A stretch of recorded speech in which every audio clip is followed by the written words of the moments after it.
It's too big. It's sticking out. But I think it should be fine, diba? Kasi ano ko na lang, i-cover ko na lang siya ng ribbon para hindi siya pangit tingnan. But I also have little ones. Kasi yung kapag maliit kasi, pag masyadong maliit, nahihirapan siya mag-clip sa hair niya. Kaya mas maganda kapag malaki. Diba, may room. I think it's, oh yeah, should be fine. Tsaka gold ito. I have silver and then gold. Gagamitin ko na lang yung gold para mag-match siya sa hair clip, sa bow. Alright, so ito yung gagamitin natin. Okay. Yung gawin.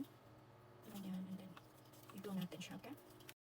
Mostly ng mga hair clip ni Kylie ako gumagawa kasi very convenient.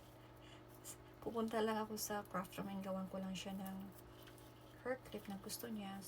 So pag ganyan siya, yan. Yung E600, permanent glue to siya. First, maglagay ko ng konti.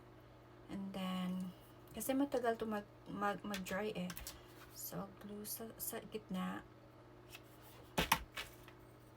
Habang lagi.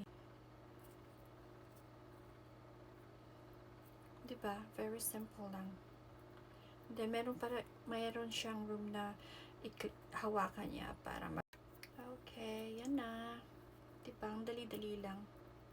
Gumagawa kasi nasa akin na yung mga gamit. I mean, ibig sabihin, kapag nasira siya, ma-repair ko siya agad. Pag natanggal ganon, diba? So, alam mo na kung paano siya gawin. It's super easy, diba?